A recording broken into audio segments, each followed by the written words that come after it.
사랑하는 천안행복한교회 성도 여러분, 무려 2달이나 주일에 가정에서 예배를 드렸습니다. 아직 코로나가 다 끝난 건 아니지만 그래도 안정되어 가고 있습니다. 바라기는 이번 주일이 가정에서 예배드리는 마지막이 되고 다음 주일부터는 교회에서 모이기를 원합니다. 그동안 주일에 가정에서 예배드리는 많은 인증샷과 간증들을 보면서 많은 은혜를 받았습니다. 특히나 안 믿는 부모님이나 가족들이 같이 예배를 드리는 모습이 흡사 구약시대의 유월절과 같은 모습이었습니다. 유월절은 이집트, 즉 애굽에서 이스라엘 백성이 430년간 종살이를 하다가 하나님의 명령으로 이집트에서 나오게 되는 내용인데, 마지막 날 각 가정에서 유월절 예배를 드리게 되어집니다. 마치 우리가 지금 각 가정에서 예배 드리는 것처럼 특별한 상황이었습니다. 그 모습과 의미를 살펴보면서 코로나 유월절이라는 제목으로 말씀을 전하도록 하겠습니다. 우선 그러면 최초의 유월절의 당시로 돌아가 봐야 되겠죠.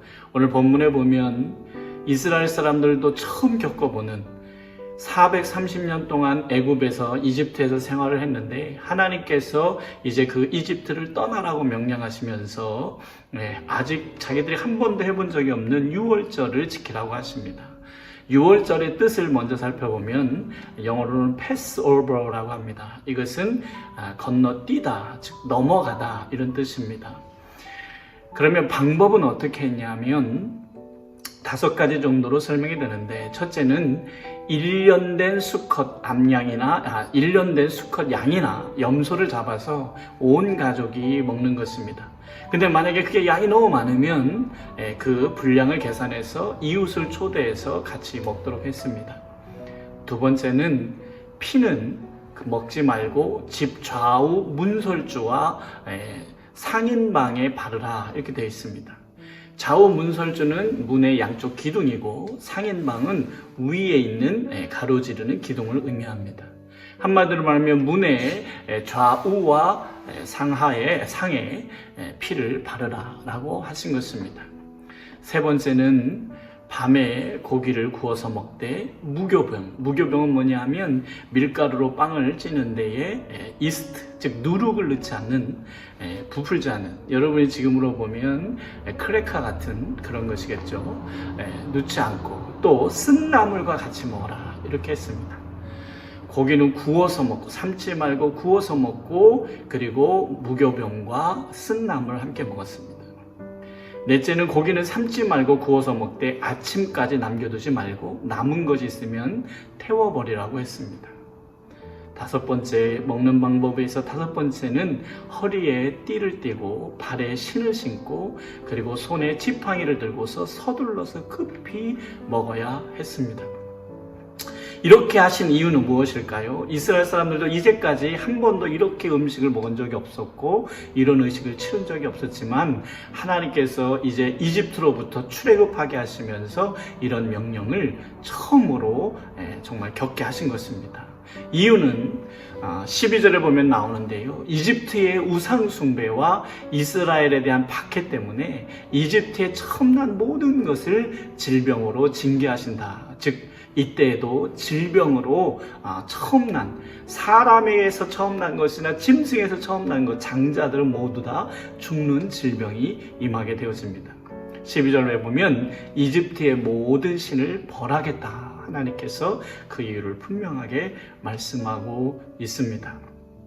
결국 6월은 어떻게 되어지냐 하면 그 질병이 지나가다가 문설주에 피가 묻어 있으면 건너뛰게 되어집니다. 그래서 이것을 유월절이다, 이렇게 이야기하게 되어진 것입니다. 그러면 이 유월절의 의미를 오늘날 코로나와 한번 연관해 생각해 본다면, 우선 저는 그래서 코로나 유월절이라 이름을 잡아봅니다. 코로나가 지나간다, 넘어간다, 이제 끝나가고 있습니다. 방법의 의미를 아까 5가지로 보았는데요, 지금과 적용해 보면 이렇습니다. 온 가족이 식사합니다. 이웃을 초대하여 식사합니다. 식구라는 것은 뭡니까? 먹을 십자에다 입구죠. 먹는 입, 먹는 가족입니다. 식사 공동체를 의미하죠. 식구는 함께 모여서 식사를 하는 사람들입니다. 영적 가족은 어떤 사람들입니까? 육의 양식과 영의 양식을 함께 나누는 사람들입니다. 두 번째, 피를 발랐지요. 예수님의 보혈이 우리의 죄를 덮어주십니다. 그래서 건너뛰시는 것이죠. 예수님이 흘리신 피를 이미 구약시대에 상징하고 있는 것입니다. 세 번째는 구운 고기와 무교병과 쓴나물을 먹는 기념하는 식사. 이거는 늘 먹는 식사가 아니라 그 절기에 기념하는 것입니다. 즉 무엇을 의미해요? 특별한 식사죠. 우리가 지난주에 성찬식을 했듯이 예수님의 몸과 고난을 기념하는 그런 의식을 말씀하고 있는 것입니다. 네 번째는 기념하는 성찬식과 보통 식사를 구별했습니다. 아침까지 남겨두지 말고 아침까지 남아있는 건 불태우라고 하셨습니다. 예전에 교회에서는 성찬식을 하고 남아있는 떡과 빵과 그리고 포도주를 다 땅에 묻었습니다. 이것은 일반 식사가 아니라고 하는 구별을 뜻하는 것이죠. 우리가 지난주에 성찬의 빵과 성찬주를 했지만 이것 역시 일반적으로 우리가 먹는 음식과는 다른 주님이 우리를 구원하심을 기념하는, 절대 잊지 말자고 하는 그런 특별한 식사였습니다. 그리고 식사하는 방법을 보면 마치 군대의 5분 대기조 같습니다. 5분 대기조는 비상이 걸리면 옷도 벗지 않고 전투화도 벗지 않고 그리고 잠도 쪽잠을 잡니다. 언제든지 비상이 걸리면 튀어나갈 수 있는 그런 무장을 하고 있는 것이죠. 이것은 오래 할 수는 없습니다. 너무 힘들기 때문이죠. 하지만 그렇게 하는 이유는 항상 대기하고 있고 준비하고 있으라는 이야기입니다. 이 땅의 전부가 아니라는 것이죠. 우리는 항상 떠날 준비를 해야 됩니다. 하나님 앞에 우리가 돌아가야 될 본향이 있다는 것을 늘 기억하라. 그래서 여러분, 이 땅에서 우리가 흥청망청 영원히 살 것처럼 살면 안 되고요. 우리는 언제든지 주님이 부르시면 돌아갈 고향이 있다는 것을. 그래서 이 땅의 것들에 미련두기보다는 이 땅의 것들은 우리에게 주실 때 즐기고 누리고 나누고 복음을 위해서 사용할 뿐이지 이 땅의 것에 미련두다가 욕심부리다가 아파할 사람들이 아니라는 것입니다. 그럼 코로나 6월절 이유는 무엇일까요? 저는 이것은 다른 사람 탓이 아니라 한국교회의 잘못을 바로잡으시는 하나님이 한국교회에 내리는 징계라고 봅니다. 한국교회의 잘못된 것을 바로잡아야 되고 또 하나님 보시기에 가증한 일들, 신천지를 비롯해서 이 땅에 하나님께서 보시고 싫어하시는 일들을 우리는 이제 멈춰야 한다는 것을 보여주고 또한 교회는 본연의 사명에 충실해야 될 것을 말씀하고 있다고 믿습니다. 이제 6월은 뭐예요? 이제 이 코로나가 지나가고 나면, 넘어가고 나면 우리는 회복됩니다. 왜요? 사명이 있기 때문에 코로나는 회복될 수밖에 없고 우리는 사명을 위해서 다시 회복될 것입니다. 여러분, 그래서 코로나 이후가 저는 더 중요하다고 생각됩니다. 이 코로나를 통해서 우리는 교훈을 얻고 대비해야 되겠죠. 우선 첫째는 질병과 재난에 대해서 대비해야 됩니다. 이보다 더한 사태가 되었을 때 교회는, 가정은, 나는 어떻게 반응해야 하는지 우리는 이번 일을 통해서 철저하게 배우고 깨달아야 합니다. 두 번째는 교육과 전승이 중요합니다. 출애굽기 22장 26절에서 27절에 보니까 여러분의 아들, 딸이 여러분에게 이 예식이 무엇을 뜻합니까? 하고 물을 것입니다. 그러면 여러분은 그들에게 이것은 주님께 드리는 유월절 제사다. 주님께서 이집트 사람을 치실 때에 이집트에 있던 이스라엘 자손의 집만은 그냥 지나가셔서 우리 집들을 구하여 주셨다 하고 이르십시오. 백성은 이 말을 듣고서 엎드려 주님께 경배를 드렸다. 그렇습니다. 이번에 가정 예배를 들으면서 어린아이들이 부모님과 함께 예배하는 아름다운 모습들을 사진을 통해서 볼 수 있었습니다. 자녀들과 다음 세대에게 이 코로나의 경험을 우리는 잘 교육하고 전수해야 됩니다.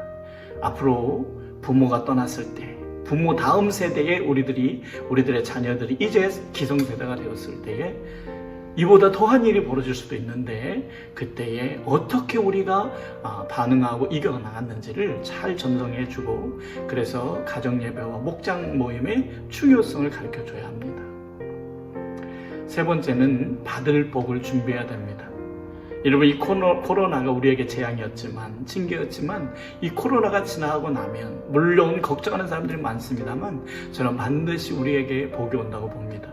왜냐하면 출애굽기 12장 35절 36절에 보니까 이스라엘 자손은 모세의 말대로 이집트 사람에게 은부치와 금부치와 의복을 요구하였고, 주님께서는 이스라엘 백성이 이집트 사람에게 환심을 사도록 하셨으므로 이집트 사람들은 이스라엘 자손의 요구대로 다 내어주었다.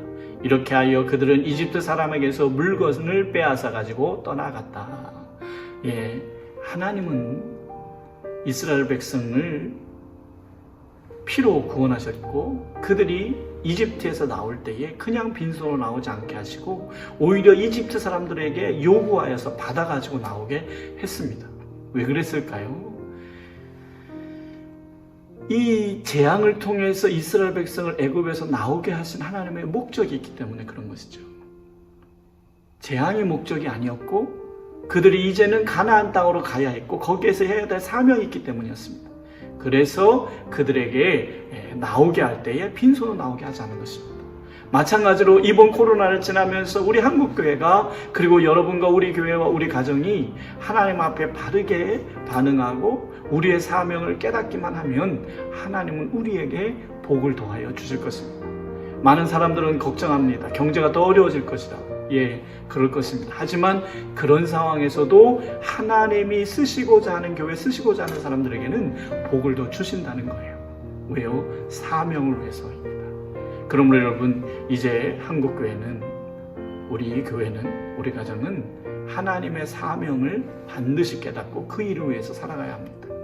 앞으로 주님이 주실 복을 받아서 그 일을 해야 합니다. 성도의 사명, 교회 사명은 뭡니까? 영혼을 구원하여 제자 만드는 일이죠. 우리가 그 일을 위해서 달려나간다면 하나님은 우리에게 도움을 주실 것입니다. 결론을 내리면 이렇습니다.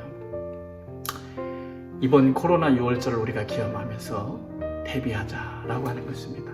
첫째는 출애굽 6월절, 십자가의 부활, 코로나 6월절의 의미를 잊지 말자. 잊어버리시면 안 됩니다. 이것을 기억하고 대비해야 됩니다. 두 번째는 가정예배와 목장 모임으로 가족과 이웃을 섬기는 일을 우리는 사명으로 알고 계속해서 해나가야 되겠습니다. 셋째는 회복하여 채우시는 복을 사명을 위하여 사용해야 되겠다.